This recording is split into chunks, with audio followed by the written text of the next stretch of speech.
COMELEC, bakit hindi yun ang aksyonan? Bakit namumulitika pa? Sila ang namimili. Discretion nila kung sinong ipoproclaim nila sa mga duly elected winners. Kaya masabi ko sa inyo, bago nagalit si Pangulong Bongbong Marcos, at kanina 40 na yung nag-resign. Ang sabi ni George Garcia kahapon, hindi po ako kasali dyan dahil Constitutional Commission kami. Kasali po si Civil Service Commission, Chairperson, Atty. Marilyn Baruayap sa nag-resign. Constitutional Commission rin yon.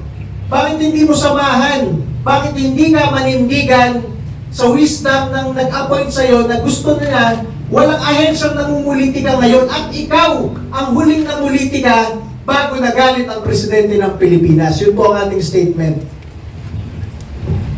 Thank you very much, Chairman Ronald Cardema of the Duterte Party List. Next, we'd like to invite to speak Attorney Ferdy Topacio, legal counsel at defender ng many famous legal cases. Attorney Ferdy Topacio. Yes, thank you, Boss Wilson. It's always good to be here at the 86-year-old Kamuning Bakery. Ikaklarify ko lang po hindi kasing edad ni Boss Wilson yung Kamuning Bakery. Mas matanda yata si Boss Wilson. Bilo lang.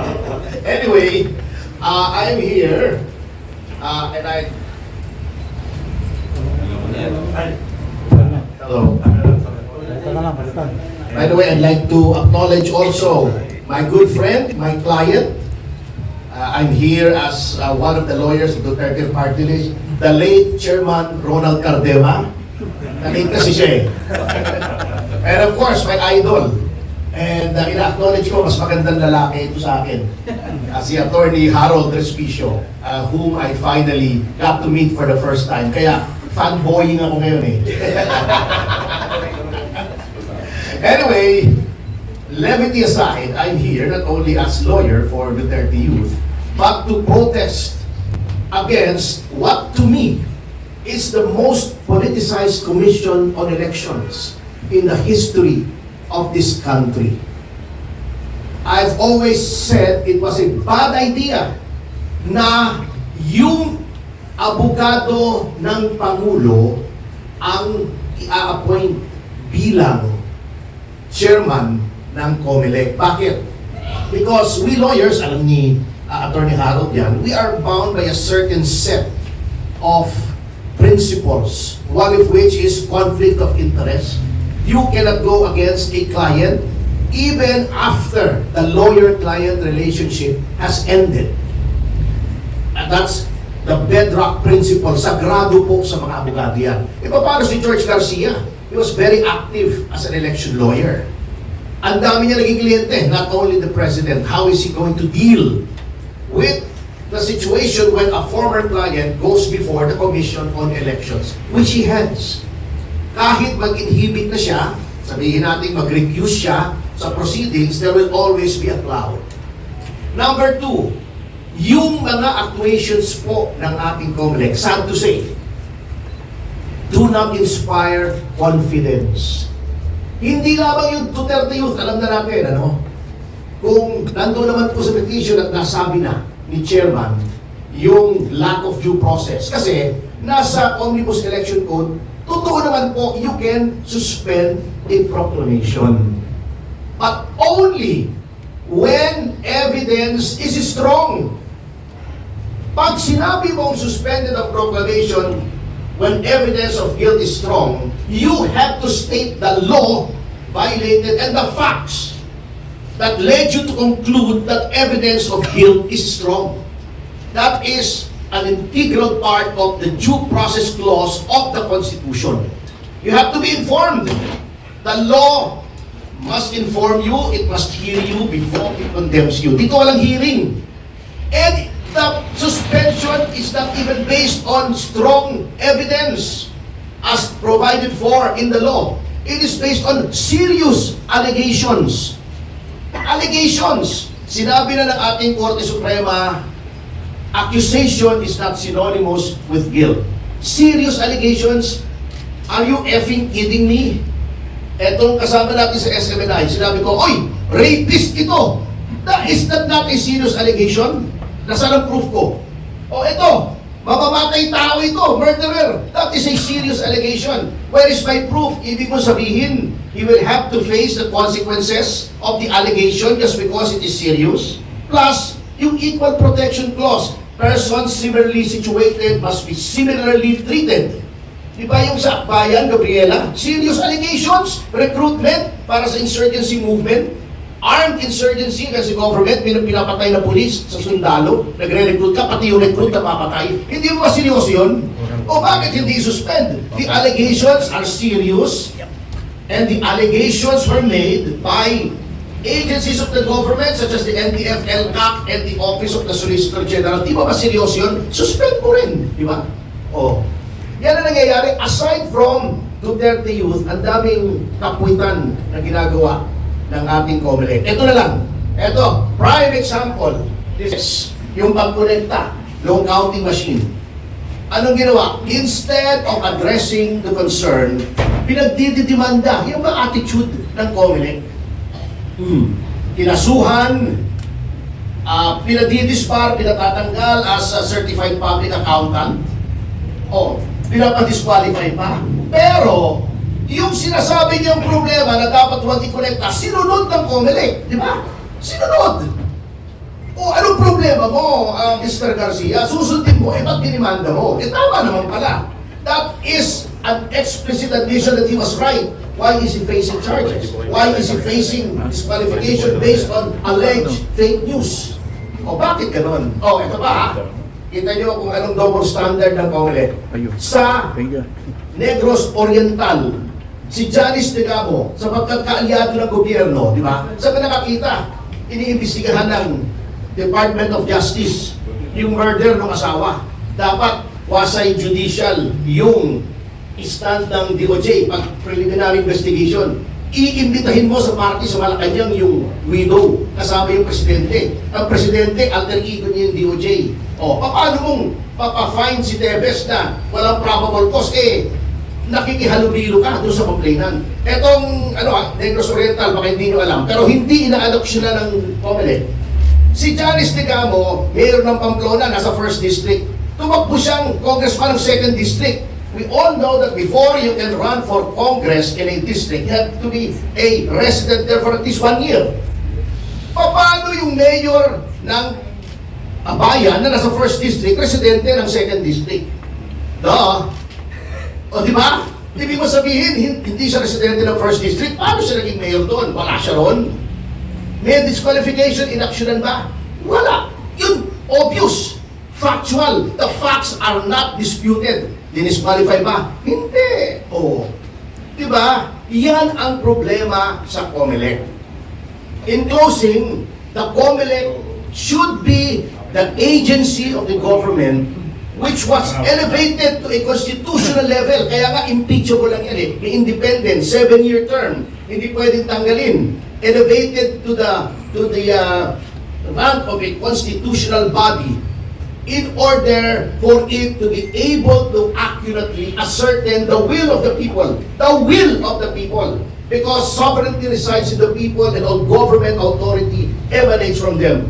The COMELEC cannot substitute its discretion for the will of the people. Hindi pwedeng sila nasasabi ng will. 2 milyon, hindi mo poproklama. Oo. Nanalo, Vice Mayor, will of the people, hindi mo poproklama. Hindi pwede yun. The spring cannot rise higher than the source. Ang source ng power ng COMELEC is the sovereign will. When you become the obstacle to implementing the sovereign will, ikaw na ang may problema. Hindi na yung taong bayan. So this should serve as a wake-up call to the COMELEC, including the call of the President para mag-resign yung gabinete. I am still skeptical about that move actually, kung talagang sincere. Actually, there is such a credibility gap between the President now and the people na kapag sinabi ni Pangulong Marcos, ngayon ay Biyernes, baka i-fact check mo pa sa Google. Ganon katindi ang credibility gap ng Pangulo. Tignan natin kung sinong i-retain niya. Tingnan natin kung yung mga weaponized na agencies like the Department of Justice, blatant. Yan, Department of Justice, na-normalize na yan ang warrantless arrest. Hindi lang kay Pangulong Duterte. Abuse of the implementation of a search warrant sa Kingdom of Jesus Christ. Doon sa Teves, Cassandra Leong, inamin in a case that we have. Kino-cross-examine ko yung NBI agent, inamin niya, walang warrant, wala silang kopyang warrant, walang pinakitang warrant. Nag-obey sila sa order ng direktor na arestuhin si Cassandra Leong at i-detain ng 5 araw sa NBI without a warrant issued by a court. Ang hawak nila yung detention order ng House of Representatives, in which case it should have been turned over immediately to the House. Anong dahilan nila? Wala ito mapag-turn over. 5 araw, walang tao sa House of Representatives, hindi mo ma-turn over yung tao. That's arbitrary detention, that's a criminal offense. Pero normal na. Tignan natin kung i-retain nila si Boy Remulla na ginawang blunt weapon ng administrasyon for the persecution of its political enemies. Tignan natin. Depende sa i-retain ng Pangulo, makikita natin yung kanyang sincerity. Tignan natin kung ma-retain si Larry Gadon, ang Presidential Advisor for Poverty Alleviation, under whose watch self-rated hunger and self-rated poverty soared to record highs. Tignan natin. Tignan natin kung ma-retain nyo sa agriculture.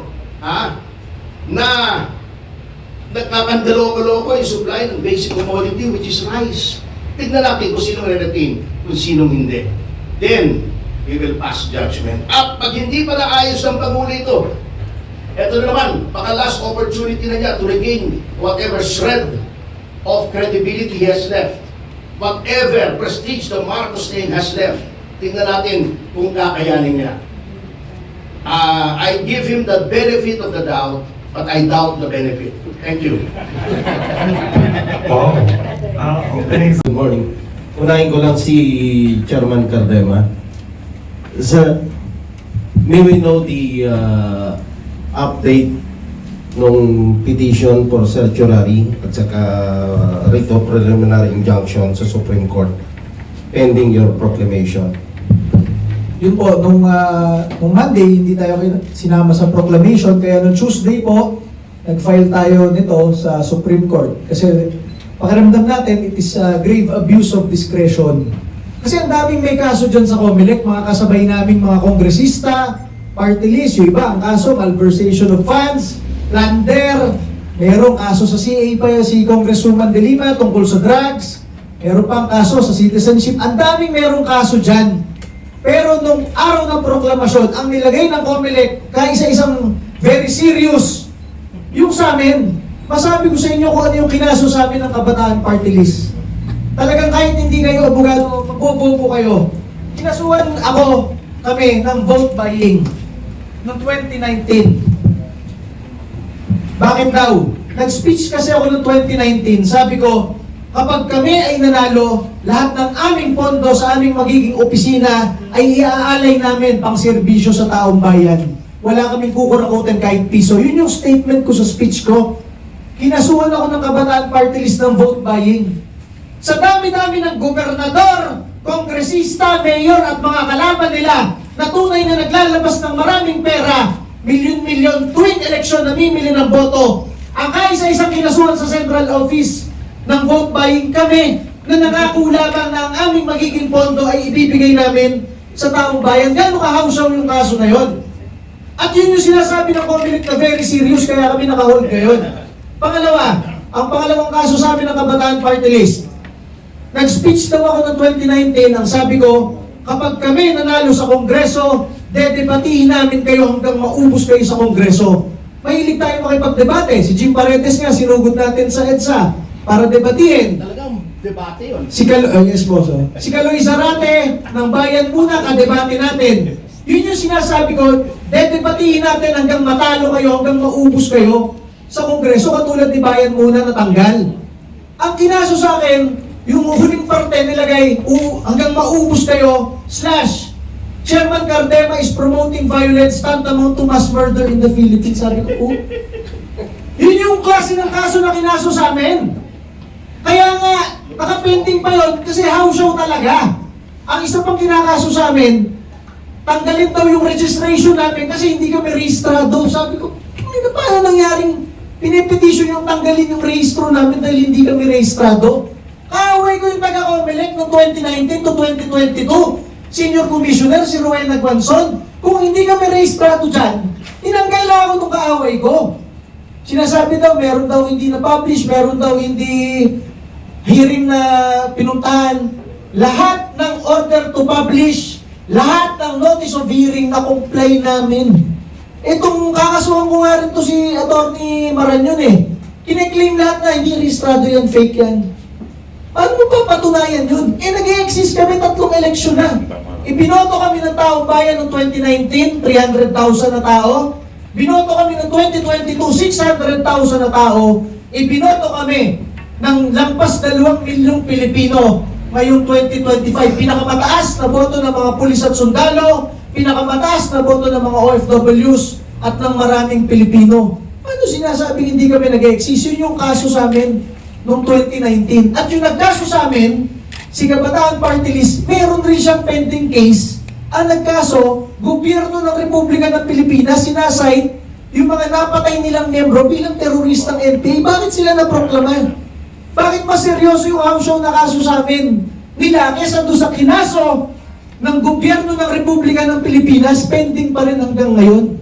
Kaya yun yung sinasabi namin, merong grave abuse of discretion si Comelec, namimili na lang siya kung sino ang ipoproklama niya sa mga panalo. Alam nyo, ito masabi ko sa inyo, yung nominee namin, galing Philippine Military Academy, yung isang nominee namin, galing Philippine National Police Academy, sila ang kauna-unahan at pinakabata mula sa hanay ng mga sundalong pulis na mauupo ngayon at ibinoto ng maraming Pilipino. Sinabihan ako ng intelligence officer kagabi, 2, na kaya kami hindi ipoproklama at baka i-disqualify para kapag kami ay natalo, yung natalong Gabriela Party List doon sa dulo, yun ang uupo. Ang masabi ko sa inyo, Comelec, ang sinabi ng Pangulong Bongbong Marcos kahapon, tapusin na yung mga business as usual na yan at mga pamumulitika sa mga ahensya. Kaya nga nagagalit. At kayo, ang huling ng politika bago nagalit ang Pangulong Bongbong Marcos. Huwag nyo kaming isali. Meron kaming laban para sa bansang ito. Parang inyong mga anak at apo ay hindi ma-recruit ng NPA. Matindi yung laban namin ngayon. Laban dito sa mga makakaliwang grupo at sa teroristang NPA. Kauna-una ang taga-PNPA na uupo bilang kongresista. Pinakabatang PNMayor na uupo bilang kongresista. Kayo ang pumipigil ngayon dahil akala ninyo, business as usual lang yan, party list lang yan. Hindi nyo alam, national security ng bansa ang nakasalalay dito, kaya namang problema si Pangulong Bongbong Marcos kung bakit yung pamumulitika sa ahensya ninyo ay nakaka-contribute sa galit sa kanya at sa kanyang administrasyon. Sana matauhan kayo sa inyong pamumulitika ngayon. So, follow up lang. We were able to interview Chairman Garcia last Tuesday nung magsagawa sila ng inspection regarding the campaign paraphernalias doon sa controlled facilities ng Payatas, disposal facilities. Isa sa tinanong namin, ako mismo nagtanong regarding your case. So ang sabi ko, what happened to the 2019 case na hindi nare-resolve nga ng COMELEC? Well, in fact, naiproklama ang Duterte Youth Party List ng 2019 and 2022. Meaning, meron kayong representative sa House of Representatives. So, what happened now? So, ano ba yung grounds bakit hindi sila maiproklama? So, why not solve that 2019 case na entitled naman sila for proclamation? So, you file a petition, writ of preliminary injunction ba? Tama ba? At saka certiorari sa Supreme Court. So, ano ang sagot ng COMELEC sa inyo ngayon? Sumagot na ba ang COMELEC with that 2019 case na until now, hindi pa nare-resolve ng COMELEC, pero with the 2 succeeding past election, 2019-2022, naiproklama kayo? Ito buti nabanggit nyo. Nabanggit ko sa inyo yung 3 kasong pinafile sa amin. Hawsaw. Ang huling hearing noon, December 2019. Pagkatawag sa amin doon, Ang sabi, for resolution na yon in 1 month's time. So, January 2020, tapos na dapat yon. Kalahating dekada na. Alam nyo ang ginawa nitong mga petitioner, baka hindi alam ng COMELEC eh. Ang ginawa nitong mga petitioner na Kabataan Party List dun sa kaso namin, dahil bibigyan na kami ni COMELEC ng proclamation noong 2020, ni-raise nila sa Supreme Court, nag-forum shopping sila. At sinabi nila, hindi kami rehistrado, promoting violence at vote buying. Yan yung mismo sinabi ko sa inyo. Alam nyo ginawa ng Korte Suprema, in 1 month's time, hindi na kami pinatawag doon, dinismiss nila for lack of basis. Isipin nyo, tinaas mismo nila sa Korte Suprema, nag-decide ang Korte Suprema na wala yan. Walang kwenta yan. Kaya nga, noong 2020 hanggang 2025, hindi nyo na uli narinig si Maranyon at yung Kabataan Party List na bumanat sa amin. Kahit noong 2022 election, hindi sila bumanat sa amin. Kasi nga, napahiya sila sa Korte Suprema. At hindi rin naman alam ni COMELEC na nag-forum shopping to mga petitioner na to.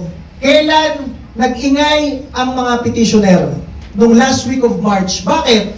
Nung third week of March, nag-number 1 bigla yung Duterte Youth Party List. At ang pinagtataka ko dyan, nung nag-file itong mga petitioner sa COMELEC ng parang urgent motion to resolve, pagkatapos nilang i-file, aba, may press con agad si Chairman George Garcia. Parang coordinated. Ngayon lang ako nakakita na may nag-file sa opisina, yung head of agency, may press con agad. Kaya alam ko coordinated dyan eh. Kaya nga yung sinasabi sa akin ng intelligence officers kagabi, merong plano na i-disqualify kayo para may makaupong ibang party list. So masabi ko sa inyo, Chairman George, ikaw ang huling namulitika sa mga cabinet level, secretary level, heads of agencies ng bansa bago nagalit ang Pangulong Bongbong Marcos sa lahat ng namumulitika na secretary level. Ang sabi kahapon ng COMELEC, hindi mag-resign si Chairman George kasi po independent commission po. Yung kasamahan mo, independent rin. Chairperson ng Civil Service Commission nag-file ng resignation. Bakit ayaw mo i-file yung resignation mo? Alam mo, ikaw ang tatamaan nung panawagan ng Pangulo na yon. Wala kang tiwala sa wisdom ni Pangulong Bongbong Marcos magpasa ang lahat ng na-appoint niyang secretary level ng resignation. Alam mo na ikaw ang huling namulitika, i-accept ng Pangulong Bongbong Marcos yung ipa-file mo. Hindi lang dahil yung sa Duterte yun na nagagalit ang marami ngayon. Dahil sa mga sinasabi ni Atty. Harold Respicio ng mga kapalpakan during your leadership in the COMELEC. Okay.